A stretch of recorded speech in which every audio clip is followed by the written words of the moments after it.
is how we brew it. This is how we brew it. Oh, oh, oh.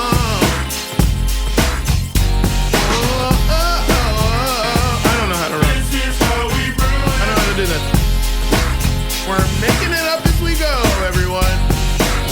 Homebrew is where the heart is. It's where dungeon masters, murder hobos, dice goblins, and chaos gremlins come together to turn big ideas into unforgettable adventures. So how do you take that spark, a setting, a villain, a mechanic, and turn it into something that actually works at the table? It's simple. We brew it. Acronyms. We've got 6 flavorful categories to walk through, designed to help you build campaigns that capture the feel of your favorite worlds and IPs. Today, we're working with Wicked. Amazing. And we're going to go through some categories. That's B, base build, what are the core components? R, resonance and vibe. This is where we make our poetic hearts sing and defy gravity. E is our next one. That's extra froth, what makes us wildly fun. W is weird just for us. That strange little twist you'd never find on D&D Beyond. I is inciting quest. Every good campaign needs a reason to leap home and follow that yellow brick road. And T is threat level. Let's talk danger. Who or what is the big bad, and are they actually wicked? So those are our categories for Brew It. Taylor, we already know, you and I, Wicked. Wicked is the first musical I ever watched or consumed on actual Broadway. So I'm a big fan.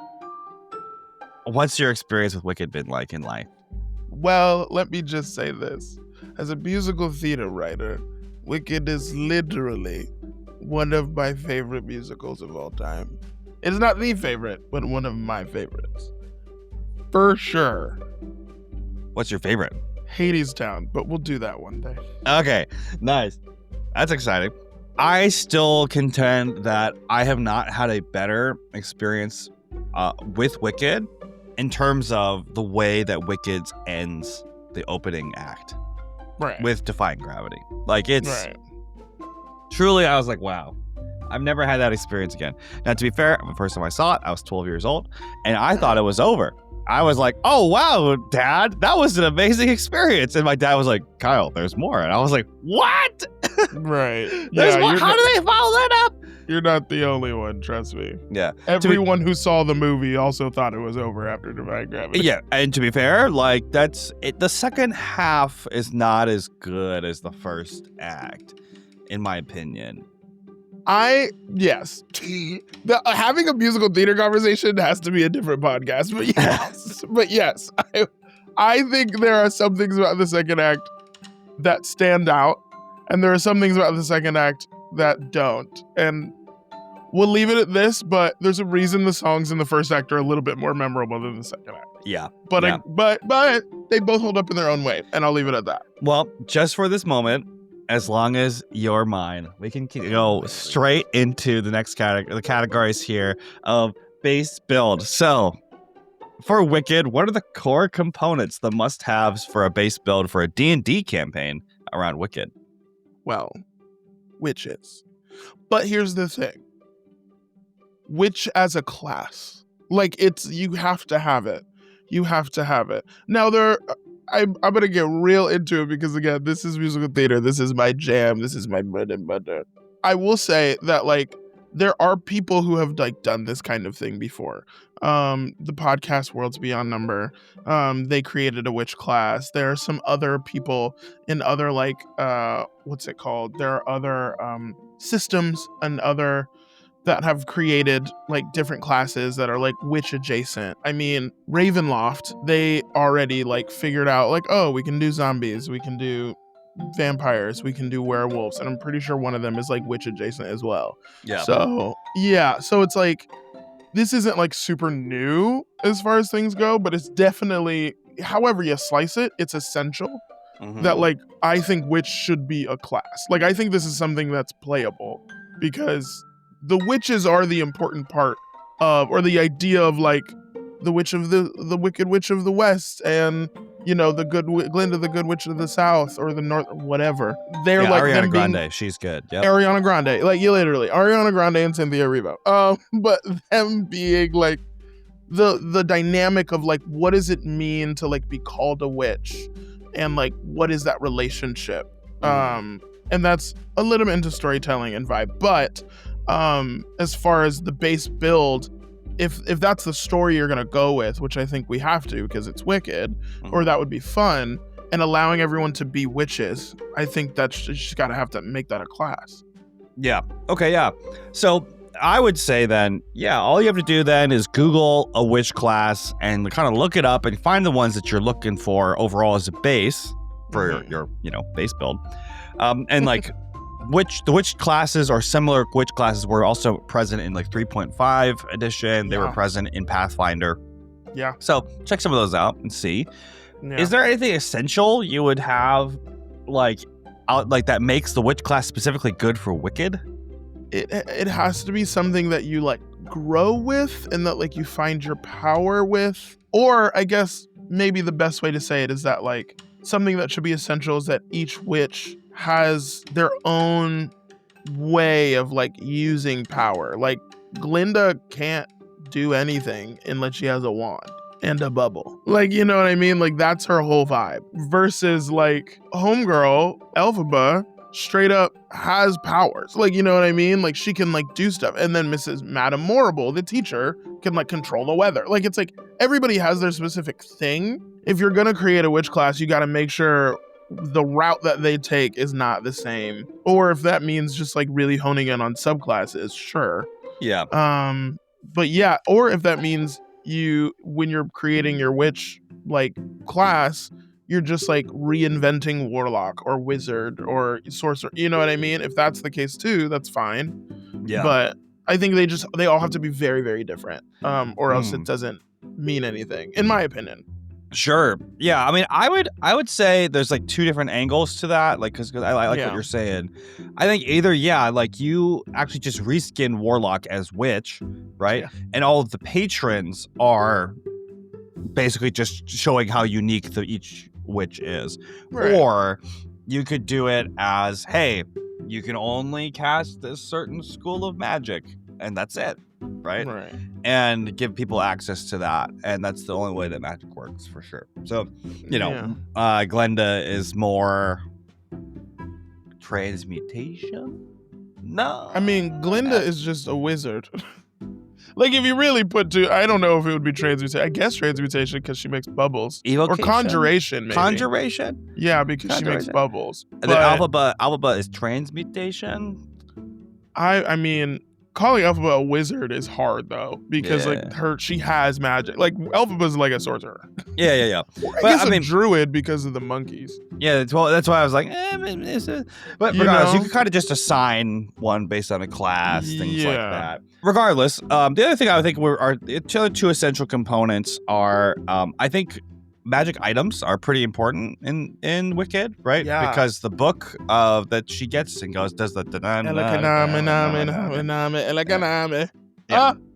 like that. And with that is like the hidden language of old. That's like part of the story. But also like, she creates the Wizard of Oz in general. There's the red shoes, the broom, there's the wands, there's a bunch of these other items that make it sort of important or interesting throughout. Those are interesting. So like making sure that you have the ability to have those or create them yourself, right? I would definitely wrestle or struggle with taking Wicked anywhere beyond like a short campaign. Fair. Because of the fact that if you want to get the vibes right, and we're kind of in vibes, right? Like you want it like someone to be able to walk up to a stick and be like, "You're a broom now," like that's kind of what you want. So you have to kind of allow for some of that. The other thing though is that everybody in Wizard of Oz has a theme, right? Like, hey, the Scarecrow doesn't have a brain. The Tin Man doesn't have a heart. The lion needs courage.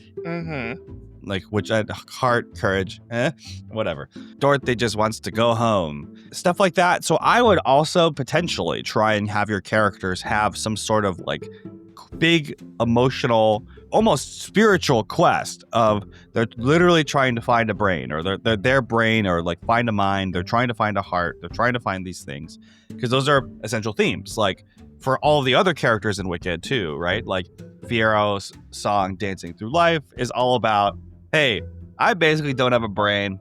Who cares? Let's just live life and have fun. This might be the only time we disagree. Okay. I mean, yes, everyone has to have a spiritual quest in some way anyway, because it's a story. But because technically the Wicked itself is kind of a flip on Wizard of Oz, Fiero actually is one of the smartest people. So when Fiero does become the Scarecrow, I think that's one of the things that's interesting, is that like, oh, he is actually lying to everybody, like on purpose. And then like, yeah, the lion does need courage, but it's also because it's like they're more of origin stories than they are like, this is the thing that they need. Yeah. It's actually the thing that was taken from them. So Right. it's like Fiero had to lie that he was dumb in order to get by. And like the lion, when the lion was a cub, got scared. It's like the fear was the courage was taken from the lion technically. Right. The Tin Man got turned into a Tin Man because his heart got broken. Like it's like, that was like, Elphaba did that on accident and like straight up turned into a robot. So it was like a Tin Man. But those are the models for maybe the big bad. You know what I'm saying? Like, because that's technically, at least for like the Tin Man and the lion, end up being justification for everybody thinking that Elphaba is wicked. Right. Because they're like, oh, she did this to them. And then even Fiero gets a little bit roped into that. Right. So I wonder if it's like, yes, everyone should have a spiritual journey, but I think maybe those Wizard of Oz as spiritual journeys or like problems for those characters should be saved for the bad guys. Mm-hmm. You know what I mean? No, I totally hear that. Yeah. And you're right. Like, what's really interesting would be the ways that your PCs, your players, characters present themselves and what was taken from them and how they react to that. So I'm really down for that for sure. Let's do extra froth and weird for us. Honestly, I think I would say for the extra froth, and this is maybe just my love for like story growth and character growth, this whole thing should take place in school. Whether that means it turns into like a campaign versus a one-shot, sure. But I think one of the most exciting parts about Wicked is we watch them in school in the first act. We watch them grow. I think that's something that's like the most exciting and the most relatable for us, is watching these characters like go from knowing nothing, not just about magic, but about themselves And the world. to knowing way more than before. And then on top of that, low key, we see the origin story of all the bad things that are about to happen. Look at like Act 2 is basically just the other side of Wizard of Oz. Right.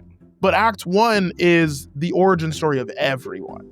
Yeah, I mean, I think I would mostly have, especially for a one shot, but for a short campaign, I would mostly just try and do Act 1 for sure, because it would be really cool if you were to do, this would be the extra froth for me, is if you do like a 1 to 3 shot in the first act, and you just do school, and then everybody like graduates, or you have your defying gravity moment, right? Right. And then we're like, wow, that was over, and then we all discuss. And we come back for like a one shot later, like in your play group, like let's just have a one shot like 6 months down the line, and it will be what happened to everybody. Right? Exactly. Because the second act isn't as interesting, right? It's because we already know what happens for the most part too, because of Wizard of Oz, and we get the little like hoodwink trick of aha, but no spoilers, I guess, because sometimes people this is technically. People should have watched the musical. Yeah, they should have, but and it's a book. It is a book, though the book's not that good. Did you read the book ever? I didn't read the book, but the sequel is apparently really good. Really? Okay. It's about Elphaba's son. Oh, I didn't know that, because I've read the actual book of Wicked. Not that good. Not that good. But I think we should check out the sequel. Anyway, with the fact that the music you can listen to the soundtrack. You don't actually know what happens at the end via the soundtrack.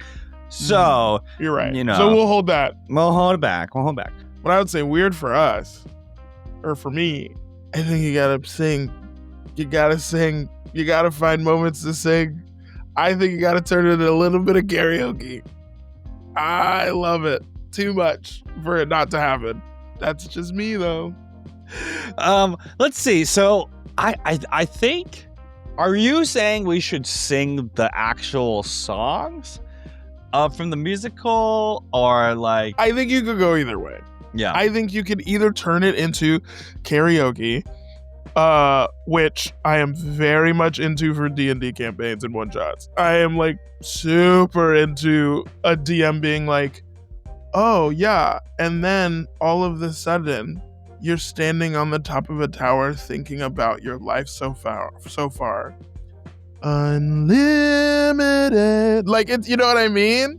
I think like it has to happen. But I also think there's some beauty in like everybody's like Loki a bard. Like, or it's just like, oh, this is just a group of people who we really like writing or singing and stuff. And it's like the DM can be like, hey, at some point I'm gonna give you guys like, I'm gonna message you and be like, hey, next session, I would love for you to write a song for this moment that we left off at. And you can start the next session with your song moment.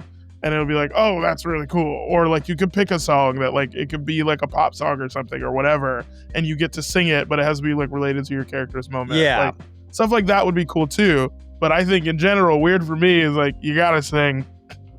Okay, I would say like between the two of us, one of us is very musically talented and one of us is not, right? You can take a guess who, you know, but Kyle's the musically talented one. That's for right. Sure. I'm a genius. I'm actually the second coming of Beethoven. You are. Nobody knows that. Yeah, it's because I'm, deaf in multiple ears, Anyway, what did you say? R.I.P. What'd you say? R.I.P. Beethoven. Huh? Wait, what? Oh, okay. But I think if you could say, oh, right, I'm gonna pick some songs, pop songs, whatever, as a backup plan, because if if you happen to not be able to write songs or music or whatever, like you're like, all right, cool, like I'm still gonna be able to do this. We can all sing along and we'll find it the appropriate moment, like I would absolutely be like, oh, I'm so excited, it's my big moment. I'm gonna sing Teenage Dirtbag, and we're gonna have my romance moment play out in this one shot where she walks across the room and says, hey, I have tickets to Iron Maiden, and it's like, yeah. Tell me then, Taylor, what is the inciting quest for the party? This is everything. I think the inciting quest really is they all get called to go to Shiz University. I think it's everyone gets called to go to Shiz University, and one or multiple of the people playing, of the players and their characters, are outsiders, are like rumored outsiders, or very obvious outsiders. Like one of them has like orange skin, or like one of them has like dark red skin, and that's like the first time, or blue skin or something, and that's like the first time since Elphaba. Like, I think wherever this takes place in the universe of Wicked, or like if this is in the past or really far in the future, like after the events of Wicked, or if it's during the events of Wicked, and it's if it's just a custom thing you've made, but it's very Wicked coded. Exactly. I think it's the inciting quest is all of you are called to go to university, but one or more of you stand out, and this is a huge opportunity for you, and you all find a way to band together as friends. Okay, yeah. Like I would even say like an option for that would be, if you want to draw upon classic Dungeons and Dragons tropes, it would be like, okay, like, like most of the people who go to this university are like humans, elves, and dwarves, and the like high elves, and then like the party shows up and they're a drow, they're a tiefling, orc, they're an orc, and everyone's like, right, because that's classic, But one of you's got to be a regular human, because we need a Glinda. You need a Glinda. We need a perfect Glinda. And you should have somebody who's like a Fiero, who's also like regular and very attractive. But anyway, if they survive the school, is the school the villain? Like, what is the threat level? What is the big bad? What's the big bad happening around here? Who's the evil? I mean, the threat is it's a little bit institutionalism, but or capitalism, but I truly think the threat is the faculty, like the teachers, or the headmaster. In this case, it was Madame Morrible, right? But I think it's the institution that sets in place the standards for social acceptability. Okay. You know? In my little brain, Taylor, how does that translate to a boss fight? This is crazy, but I think you have to fight the teacher. Yeah. But like truly, I think it's like you're fighting the headmaster or you're fighting like the head of magic. Because for the headmaster and someone like Madame Morrible, it's all about the power that like the student that Elphaba has or Glinda, and it's what that power represents for the community and how Madame Morrible can use that when the wizard can also use that. This is also why I think it could possibly be a campaign, because I think there's a world in which this could, like you said, like you can go flash forward and it's like the headmaster of your fantasy university was working with this like evil person who runs the town, like the mayor or something. And or maybe some of the characters that you like hurt and affected over the course of the 3 or 4 shot, like in the last one shot or like a couple sessions down the line, they also become like henchmen to the bad guy. Yeah. Because like they felt slighted by you, like the Tin Man. You know what I mean? And eventually become, oh, these are people we have to fight in the last boss fight before we actually get to the big boss. Right. Yeah. But I do think at the end of the day, at least for this moment of the like the 3 shot, just for this moment, just for this moment. Yeah, you have to fight the headmaster. Okay. Let's do a recap. After we've done all of that, I don't know if I have been changed for the better, but having this conversation with you, I have been changed for the good. worst. For the worst. I'm just kidding. Okay, Taylor. For good. Okay, if we're gonna do Wicked in D&D, we suggest doing this as by finding a witch clash and making sure it fits and making all the witches distinct in some way, shape, or form. You make sure there are magic items like a magic broom and a magic book. You can have these villains of the thing, which happens to be some of the headmaster and maybe a teacher or two, have Wizard of Oz spiritual journeys that are very classic, like, oh no, this person is missing a heart and they're looking for it, very fairy tale. And then the PCs, et cetera, have had something important taken from them, but they're kind of presenting themselves in interesting ways, and that shapes their story. We're going to have this take place in a school and be like a 1-shot or a 3-shot focused on Act 1 of Wicked's plot of the students just arriving at school and standing out in weird ways and trying to survive. And of ultimately combating an institution run by an evil headmaster who is setting standards for social acceptability. You may consider time skipping after you've done your 1 to 3 shot to create an interesting scenario where you time skip and you see what happens to everybody and where did everyone end up. And of course, we got to make sure everyone has a chance to pick a song or write a song and sing it in an important moment to solve a problem or something of that nature, because it's a musical. All right, Taylor, that was it. Anything else? Any final comments? I just think it's important to remember that no matter what you do when you're doing this 1-shot, no good deed goes unpunished.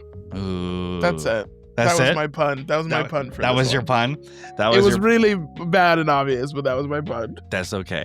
It's not. That's not a bad thing. It's obvious. Yeah, you guys can tell who's the pun person and who's the musical person. Yeah, one of us is a true pundit and is puntastic, and the other is just writes songs. I mean, hey, no wicked deed goes unpun-ished. I mean, the pun is there. The word pun is in it. So I don't do this. You think because you're a lyricist, you'd come up with some of these word plays. It's just a different skill. I think it's more improv than it is writing sometimes. It is like sitting down, calculated writing. That's true. You know That's what true. I mean? Yeah.